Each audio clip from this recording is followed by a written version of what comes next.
son is racing.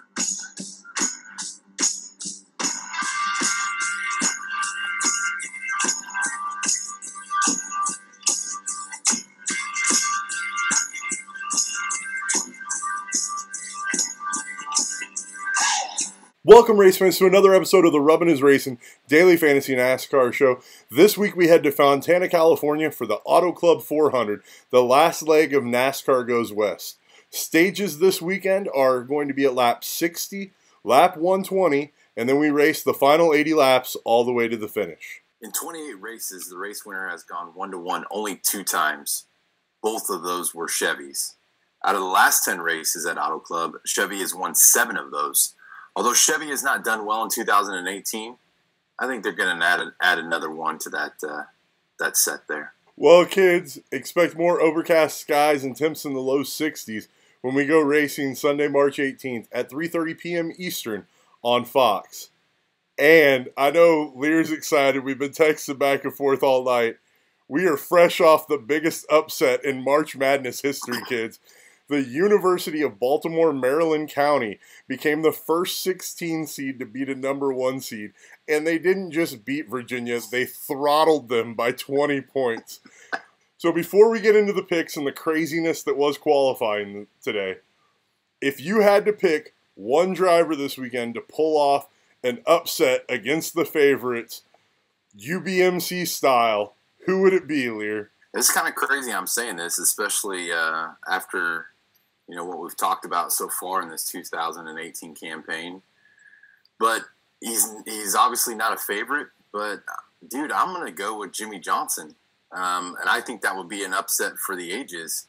Not only one for where they're starting at because they didn't get out, and obviously we're going to talk about that, but they didn't get out in qualifying, so he's starting way back in the field. But he also found out this week that he's losing his sponsor for 2019 after being with Jimmy Johnson for almost 18 years. And whatever better way than to come out this weekend at statistically one of his best tracks and come out and get the victory this weekend. So I'm actually going to say Jimmy Johnson. I'm going to say, maybe he's not the 16 seed, but in my opinion, it's close to it because I haven't heard anybody talking about it, much less how sweet his ride is for this weekend. But I'm going to go with Ryan Blaney. I just think that he's far enough outside that top grouping that it would be an upset. Most people aren't seeing it as a win this week. It might be an interesting swerve. Plus, you get to root on what may be one of the sweetest paint schemes in NASCAR. Check out that car if you haven't got a chance to. So I actually like your Jimmy pick. That's kind of cool. Yeah, I don't know. It's just kind of one of those. It kind of flows with the theme of the night. You know what I mean? Well, it's funny that you would say that the greatest driver in NASCAR history is... Right? The way they've been performing and the way their 2018 season's gone. And, I mean, just to throw it on there to say, all right, well, after 18 years, we're unfortunately moving in a different direction. That's got to put a little fire under Jimmy, too. So I think he's going to surprise some people this weekend. Well, not to mention not a single Hendrick car made it through qualifying. So, all right, kids, those of you that don't know, we have a ton of cars failing to make it through inspection and failing to qualify this week. Not just a ton, but in the words of my man Big Poppa, a plethora. How much would you say a plethora is? I would like to think that if you tell people that there is a plethora of cars, that you know what a plethora is. Plethora is. Yes. In this instance, a plethora means 13 cars that didn't make it out. They will start on owner points this week, which has Hamlin leading the group starting 25th, followed by Clint Boyer and Almirola. Bowman and Byron are behind them. Then Suarez, who starts 30th. He's followed by Chase Elliott, the Dinger, Jimmy Johnson, who is Liehr's pick to be the upset alert of the weekend. And by the way, dude, I didn't say this when you were commenting on Lowe's leaving him as a sponsor, but they left the most successful driver in NASCAR history. To say NASCAR doesn't have a problem with sponsorship right now is kind of ignoring the writing on the wall. But I get sidetracked. There's more cars that didn't qualify. He's followed by Casey Kane, who's starting 34th. Timmy Hill, Ross Chastain, and Cole Witt brings up the rear of the field this week. welcome to the smattering of drivers that you're going to have the right combination of with the Dominator, who that's up in the air at this point in time, who's going to dominate this race. You're going to have to pick those guys and with the Dominator, and that will be the magical combination this weekend. Liehr, your thoughts on the 13 cars that failed to make it through Tech? Oh, the optical scanning station? Yes. So far this season, I think that thing has been nothing but a pain. Between what's been going on with Harvick, and guys now for some reason can't, and I understand it. I mean, there's a whole. These guys are going to push it to the limits. They're going to push the rules to as far as they can take them, and it maybe even be because there's just so many of them. Some of it might even be purposeful because these guys can put on sticker tires and it's not even going to matter. You know what I mean? Right. Well, I don't know if you saw, but NASCAR tonight, while they're out at dinner, apparently decided that all the teams that qualified this week are going to get to start on stickers as well, so that those cars that didn't get to start on, that didn't go out, don't have an advantage. But I'm sorry, those cars are still in the back of the field, still have amazing place differential potential, and they're going to move up. We'll talk about it here in a little bit, but Jeffrey Earnhardt is starting above all those cars, guys. That's how crazy this is this week. So yeah, and Reed Sorensen and Gray Galding with their 20th qualification. I mean, that's going to be his best one all season. All right, Wait, do you have anything more to add to these guys that all failed to qualify, Liehr? Well, I mean, it's something that's going to be crazy when it comes to everybody's lineups this weekend because there are so many different drivers that you can plug in your lineups. And then also, having to mix them in with that Dominator guy. I mean, at least I would say Hamlin, Boyer, Amarola. Bowman's been just a huge disappointment this year. Right, but that's because he's been overqualifying. He didn't overqualify this week. Right. Well, he didn't qualify, so hey. But then you've got, Billy Byron. Thanks, Billy, by the way, for me taking you to the garage last week and actually coming up with a strategy last week at Phoenix and getting a winning lineup, you jerk.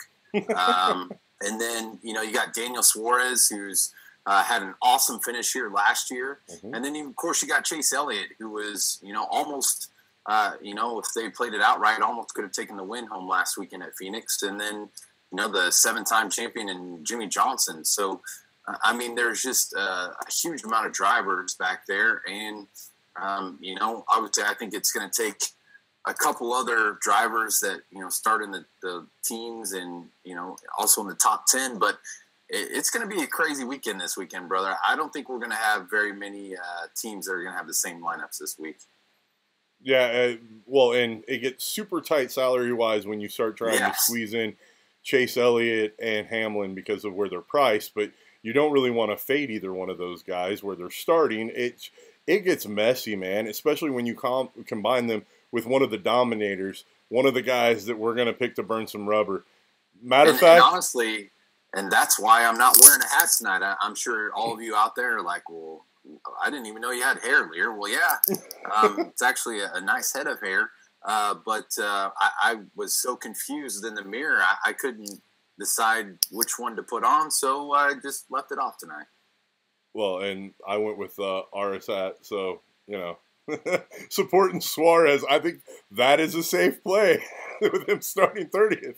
Yeah. He will burn some rubber as long as he doesn't trash his car like he did in practice one.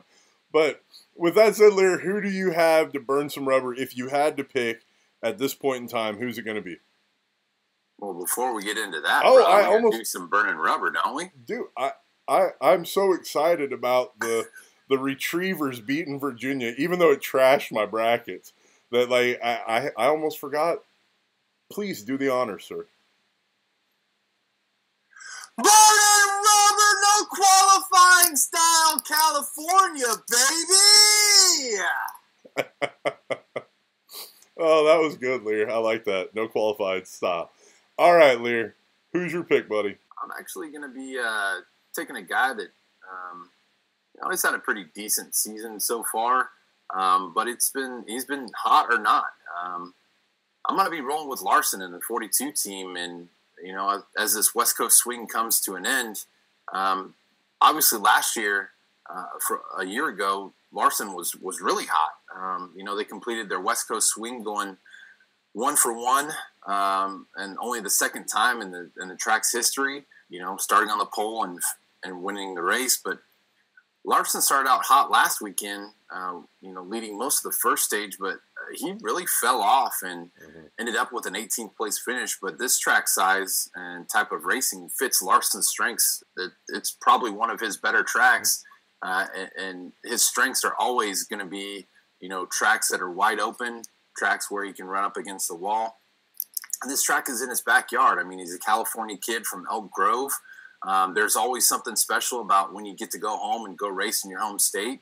Now, granted, you know, we've got other drivers on the circuit that are also from Cali, like Jimmy Johnson and Kevin Harvick. You know, this race is going to be, you know, his ticket into the playoffs this season. And I think he knows that, and he's got to take the opportunities available to him at these 2-mile tracks that, you know, they're definitely his better tracks that he races on between here and Michigan.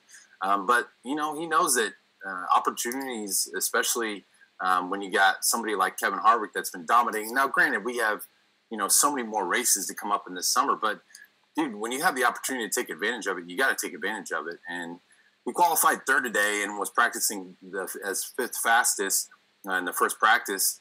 And the two drivers that are starting in front of him, Truex and Rowdy, you know, they were behind him when it came to practice time. So, you know, the guys that are actually starting in front of him were practicing slower than he was. He's got, you know, some mixed stats here in his 4 prior starts. His average starting position is 12.2 with an average finish of 17th. But there's just something about this 42 team, the Chevys here that have had, you know, historically dominant at Fontana. And I know they've been struggling with that Camaro Z71 body, but I think they're starting to get, you know, a few things worked out here. And I'm hoping that tomorrow he's real fast when it comes to final practice. But I think he's going to be one of the favorites, obviously based on his stats here at Fontana. But obviously the favorite is going to be Harvick, you know, going number 4 in a row. But I think some fantasy owners also, too, may, in the back of their mind, be a little sour on Larson this weekend just because of the way he's been performing, especially after last week. And then he's got a $10,000 salary cap. So, I mean, when we're talking about these guys starting the rear of the field, you're going to have to be really choosy about who you're going to pick as your dominator. But I think Larson's going to be one of those guys that is going to come out this weekend, and it's all going to hinder on tomorrow. And if he's really, really fast tomorrow, then you know that that's going to be an indicator that on Sunday he's going to come out, he's going to get in front of Truex, he's going to get out in front of Rowdy, and try to stay up front all day, man.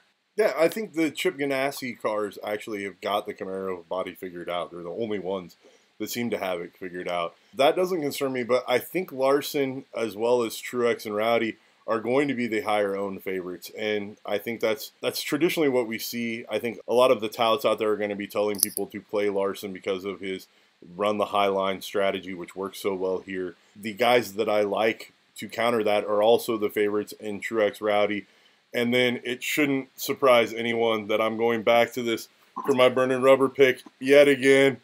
In the Busch car, Harvick.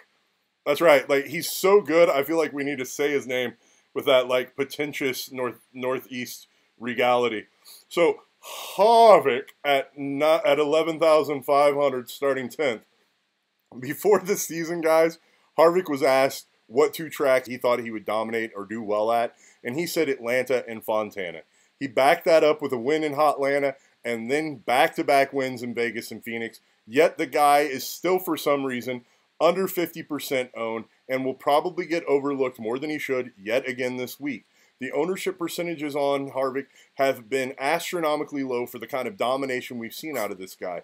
I know this routine is getting old from me, and it's getting a bit absurd, but that doesn't mean that this isn't the right play once again this week. I really, really like Harvick, especially starting 10th. You're getting the place differential plus a potential dominator here. Look to his practice speeds. If he's not dominating in practice speeds, and it's not because he's completely happy with his car and just trying multiple lines, then maybe get off of him, especially at that $11,500 price.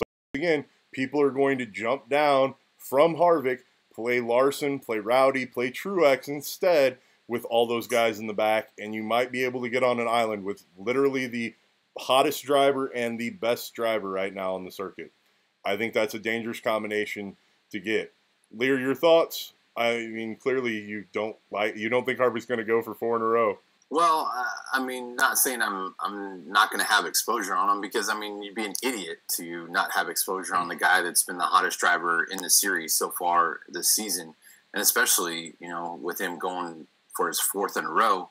I just think that based on data, based on history, it's not like he's, you know, been a total dominator here at Auto Club. His best race he's had here was 2 years ago in 2016, where he went 2-2. And he actually did that 2 years in a row. He went 2-2 in 15 and 2-2 in 2016.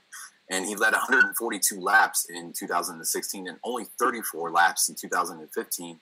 But he's coming from that 10th position. But what worries me is he was definitely fastest in practice today in the first practice, where, you know, obviously they're not running very many laps. Biggest thing is he was dominating qualifying, and what happened on that last run. Like, he just didn't hit his spots. And, you know, I don't know, man. I think it's just one of those weeks where, you know, they had the karma in their face, you know, last week with the penalty that they got the week prior from Atlanta. And everybody, you know, they wanted to go out and prove everybody wrong. This week, I think it's more of, okay, well, now we're starting to stare history in the face. And it's a little bit more pressure on them, I think, than more of a prove it to, you know, everybody out there. I don't think they're going to get the win this weekend. And in that case, it's also a huge money saver, because he's obviously number 1 on the board. But it just gives you so many more things that you can do with your lineup. Am I saying that I'm not going to have exposure? No, I'm definitely going to have. You know, if I was doing 10 teams, my exposure normally in a situation like last week, it was like 7 out of 10, or, you know, 8 out of 10. This week it'd probably be more of maybe 30%, so maybe like 3 out of 10 or 2 out of 10. I just don't think he's going to be the right play this weekend. Fair enough. I'm going to try to be overexposed in the field, especially if you think it's going to be around 30%. That's hilarious to me for the quality of driver I'm getting at 10th, starting 10th. Well, yeah, and he's been way under, like you already talked about, he's been way under owned in all of the tournaments the last 3 weeks. I mean, anything lower than 60% was just a head scratcher. I don't understand it. Didn't understand it. Guys, just to give you a little bit of extra bonus coverage this week, Logano at 9,400 might be an interesting contrarian play against these guys, but historically he doesn't lead laps here. Another sneaky play might be if you really have the gumption and the cojones to play Eric Jones starting up front, but with him starting 4th, he literally has to be one of the main dominators for him to pay off this week. It's a dangerous play, but it could carry with it a huge reward, but it carries with it a ton of risk, you know, and it's not a probable scenario or outcome. Liehr and I have pretty much given you the burning rubber picks that we've seen. We've talked about all the guys that we really think could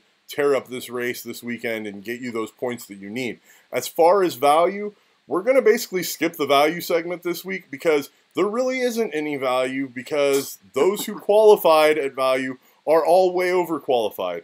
That leaves literally these drivers at value on the board: Casey Kane at 6,100, Colwitt at 5,200, Ross Chastain at 4,900, and Timmy Hill at 4,800 as the only cheap drivers who are not favorites to go negative on points this week. So if you look at the $6,500 and below mark, those are the only guys that aren't favorites to earn negative points. That's scary. That's why we're pretty much skipping value. Liehr, do you have anything to add to that value-wise? Yeah, what's scary is you have Chris Buescher at $5,700 starting 12th, and the Bain train, Trevor Bain, at $5,800 starting 13th. We are not going to see that unless something like this happens at another track this year. But, yeah, I mean, slim pickings this weekend on the value plays. So, I mean, it's pretty much probably going to be across the board.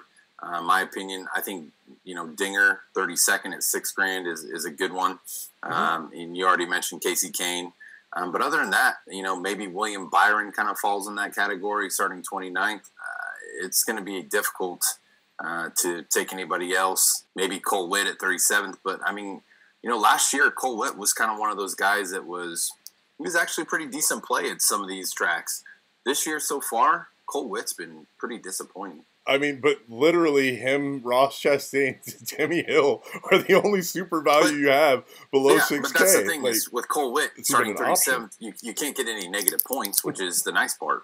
Right. But the bad part is gonna be, he may not lag. He may be a starting park this week. He may not. Yeah. Like, that also may be a part of the scenario. That's the problem with these value guys. And that's why I think, because of when you play Harvick and a lot of the guys that fail to qualify, you have to punt down, and I don't think that that's going to make people comfortable. And when you come off of Harvick, you don't have to punt down, right? You can get another one of those mid guys. I think that's going to artificially drive down Harvick's ownership, making me like Harvick even more. But once again, you're having to offset that. Harvick's domination literally will have to make up for the bottom tier guy that you have to play with Cole Whitt or Ross Chastain or Timmy Hill on your lineup, right? So, like, he has to outscore with that guy as much as the two guys in the middle that would do the difference. So clearly there's not a whole lot of value. There's not a whole lot to talk about. No, man. I am really, really interested to hear your explanation behind this one. Who's your going to the garage pick? But before we get to his pick, this is the segment that everybody enjoys because we get to talk some trash on some drivers. Maybe we talk some trash on NASCAR. Maybe we talk trash on DraftKings. Although they've been doing a fairly decent job this year, so we haven't had to yet. Liehr, who are you sending to the garage, buddy? Well, it hurts me, it pains me to take this driver as my going to the garage pick, but I'm actually going to be going with my favorite guy. I'm going to be going with the 78 team going to the garage this weekend, and Martin Truex Jr. He's been on the pole the last 2 weeks straight now. I know I picked him as my burning rubber guy last week. He didn't do too bad. He got 40 points, but obviously didn't get out front like I thought he would in front of Larson. And if that would have happened, he would have got a lot more points. But just didn't happen for him last week from a fantasy perspective. This team's gaining confidence, obviously, each week. And as 2018 season comes along, if there wasn't a Kevin Harvick so far in 2018, it basically, Rowdy would have had 2 wins by now. And Truex will be right up there in points as well. But it's just hard, when you've got the number 4 team who's just been so dominant and going for 4 wins in a row. It's just, this is something that we don't see very often in this sport. But Truex is my going to garage for just a few reasons. Truex has really got some poor stats here at Auto Club. He's definitely one of the last few veterans that's got at least over 10 starts here under his belt with this youth movement that we've got in NASCAR. But he's got an average start of 13.5 with an average finish of 19th. He has never started on the pole here, nor has he led a ton of laps. The most he's ever led was last year when he led 73 laps. His cost this week is second highest on the board, which is $10,800. He was 7th fastest today in practice, in the first practice. And in my opinion, just hit all the right points and all the right marks when they were out in qualifying on that last qualifying run to get the pole, really. I think he just hit all the right marks, but based on his history here, based on his practicing, last year was his best finish when he started 4th and finished 4th. With his salary constraints, along with Harvick, being the favorite, I think he's definitely, going to be the favorite. But with his salary too, it's just very, very, very difficult to make him work out with your teams and with the non-qualifying teams starting in the back that we've already talked about. So in my opinion this week, I'm not going to have any exposure on Truex. And I think, that's going to be one of those plays where you either make it or you don't. And this week I'm taking the stand, man. I am not going to be playing any Martin Truex Jr. this weekend. Wow. Go ahead and start now. So. All right. First off, I think you're back to the Tide Pods. Are you snorting them? Or are you eating them? What are you doing, buddy? Because, the guys... I don't know. How does that work? Because, no idea. I honestly don't know because I don't do that stuff. But I know they come in it's like when you put it in your dishwasher and they come with a plastic cover or whatever on them. So how are these kids doing that stuff? I have no idea. Do they swallow it? Or I think it was like a total of 2 kids. But are they smuggling them like drugs and putting them up with places where they're not supposed to? Or oh man! letting itself dissolve in the system. So just like the fact that I think you are high and out of your mind, like aside, the last couple of weeks you're going to the garage picks have actually turned up to be on the winning lineup. So just to be fair, I think it might be Truex is going to go out and just have a absolute dominant day, go 1-1, and oh yeah, dude, it's going to be one stage 2 and the checkered flag. He'll lead 156 of the 200 laps. It'll be a thing of brilliance, and Liehr will have none. That's look at that face of dejection right there. Like, he knows it's possible to be true, but no, like Truex doesn't have the greatest numbers here, but to throw one of the elite cars that can actually has a chance to win here to the garage, you either have the biggest cojones or you're doing Tide Pods, one of the two. And like you claim you're not doing Tide Pods, so congratulations on the cojones, sir. But I appreciate it, man. It is an honor. But I think that you're probably going to lose money with those cojones in that play this week. I'm sending all the overqualified cars, all of them.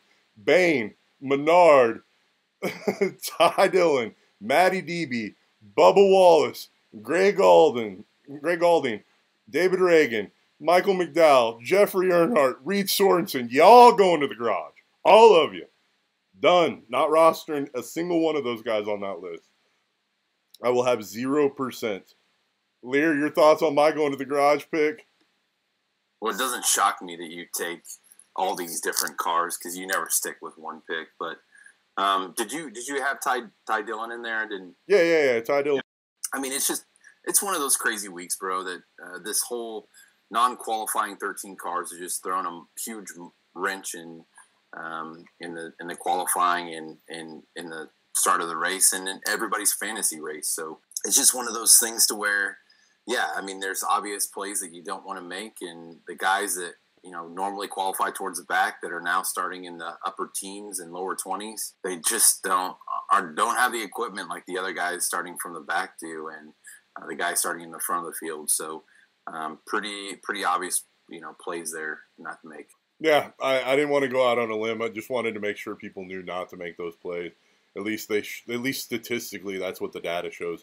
Is that none of those plays should work out this week, and I will play 0 of them. So, but one thing I do want to add, though, to go back to my Truex non-play, is we raced 23 track seater on the Monster Cup circuit, and California Auto Club is his 16th rated track. As you can tell, it's 1:30 in the morning, and we're slap happy here, so it's probably time to wrap up this show. Oh, good quality content this week. Yes. Liehr, do you have the winner of last week's contest in our league? I do. Man, again, we actually had for the first time in the league so far in this 2018 season, we actually had a tie between P. Daddis and Johnny Ed with a 342.5. And the winning lineup last week was Eric Amarola with a 52. Matt DiBenedetto, Mr. DiBurrito, with the 24. And Rowdy Bush coming through last week, just leading a ton of laps with 111.5. Then we had Kevin Harvick, obviously the race winner, with a 92.5 and some place differential there. And then Brad Keselowski, he was a pretty obvious play from that 25th position with a 51.5. And Michael McDowell with a disappointing 11.